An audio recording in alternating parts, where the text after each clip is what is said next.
કી આજે મારે તમને વર્તમાન અને ભૂતકાળ એટલે કે આપણો ઇતિહાસ આ બેને જોડતી એક બહુ મહત્વની વાત કરવી છે. તમે માત્ર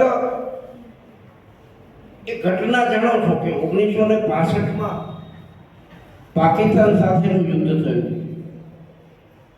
અને ત્યારે અમેરિકા છે ને એ જગત જમાદાર હતું.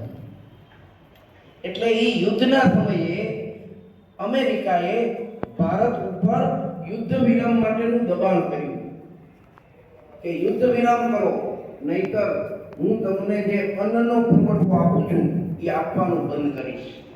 આવી ધમકી આપી. એ વખતના તત્કાલીન વડાપ્રધાન શાસ્ત્રીજી લાલ બહાદુર શાસ્ત્રીજીએ ધમકીને વશ થવાને બદલે રામલીલા મેદાનમાં એક વિશાળ સંમેલનનું આયોજન કર્યું અને ઘોષણા કરી કે હું હવેથી અઠવાડિયામાં એક દિવસ અન્નનો ત્યાગ કરીશ અને અન્નને બચાવીશ. અને આખા દેશને આહ્વાન કર્યું કે આપણે કોઈના ઘૂંટડીએ પડવાને બદલે આપણે જો અઠવાડિયામાં એક દિવસ અન્નનો ત્યાગ કરીશું તો જે અન્નની ખાધ છે એ નહીં રહે અને આપણે અમેરિકાના ગુલામ થવું પડશે નહીં. ઘણી વખત દેશનું સ્વાભિમાન છે ને એ પેટની ભૂખ કરતા પણ વધારે પ્રબળ બની જાય અને ત્યારે એ દેશને દુનિયાની કોઈ તાકાત રોકી શકે નહીં. કોરોના કાળથી તમે ક્યાંક ને ક્યાંક નોંધ્યું હશે કે કોરોના કાળ સમયે પહેલી વખત માનનીય વડાપ્રધાન નરેન્દ્રભાઈ મોદીએ વોકલ ફોર લોકલ અને સ્વદેશીની હિમાયત કરી. આ વોકલ ફોર લોકલ, આ સ્વદેશી ઈ આપણા મૂળમાં પડેલો વિચાર છે.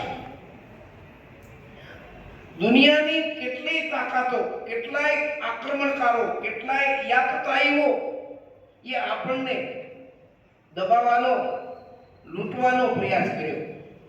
પણ આપણી જે મૂળભૂત ગ્રામીણ સંસ્કૃતિ હતી, જે સ્વાવલંબી સંસ્કૃતિ હતી, જે સનાતન સંસ્કૃતિ અને સભ્યતા હતી, એને કોઈ ડગાવી શક્યું નહીં. જ્યારે બ્રિટિશરોની સૂર્યાસ્ત તપતો હતો, આ દેશમાં અંગ્રેજોનું શાસન હતું, ત્યારે પણ ગાંધીજીએ સ્વદેશીની હાકલ કરી હતી અને એ બહુ સફળ રહી હતી. એ પહેલા પણ કેટલાય વિદ્વાનોએ સ્વદેશીની હિમાયત કરી છે. એટલે આપણે સૌએ સંકલ્પ કરવો પડશે. અત્યારે તો મુક્ત વેપારનો જમાનો છે. આધુનિક ભારત, વિકસિત ભારતનો નારો ચાલી રહ્યો છે, ત્યારે સાથે સાથે સ્વાવલંબન અને સ્વદેશીનો નારો પણ ચલાવવો પડશે. જો આપણે વૈશ્વિક સત્તા બનવું હશે, દુનિયાની સાથે કદમ મિલાવીને હાલવું હશે, તો આપણે સ્વાવલંબન અને સ્વદેશી પર જોર આપવું પડશે. જોર આપવું પડશે. આપણો ઇતિહાસ બહુ ભવ્ય છે,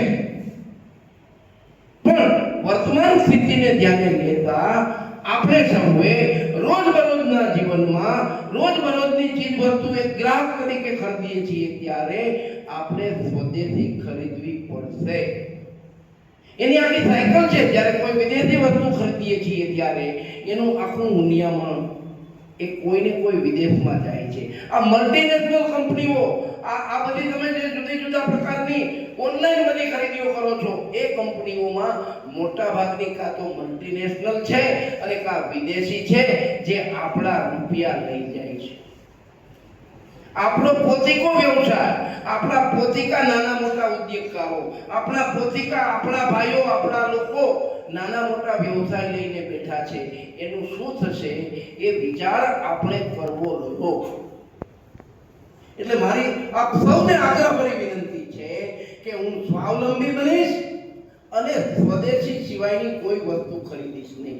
જ્યાં બજારમાં વિકલ્પો સામે તૈયાર છે, એ નાવાનો સાબુ હોય કે કપડાં ધોવાનો સાબુ હોય કે જુદા જુદા પ્રકારના કોસ્મેટિક હોય, એ બધામાં હું સ્વદેશીનો આગ્રહ રાખીશ.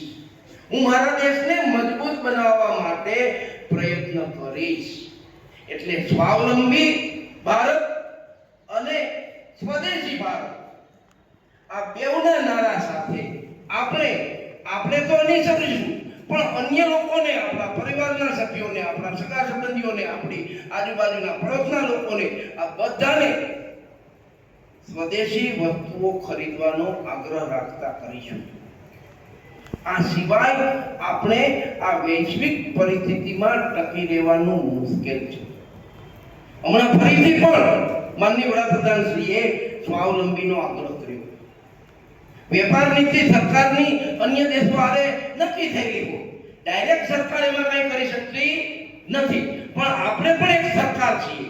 જો લોકો જાગે, પણ અહીંયા સવાલ એ છે કે કોણ જાગે? બાપ દાદાની બાંધેલી હોય ડેલી, સૌ કોઈ સુવે, જે જાગે તે નીકળે આગે, પણ જાગે કોણ? એટલે જાગવાની જરૂર છે. સ્વાવલંબન અને સ્વદેશી માનસિકતા તરફ જવું ખૂબ અનિવાર્ય અને મહત્વનું બન્યું છે. ત્યારે ફરીને આપ સૌને અપીલ કે સ્વાવલંબન તરફ વળો. ધન્યવાદ. જય હિન્દ. ભારત માતા કી જય.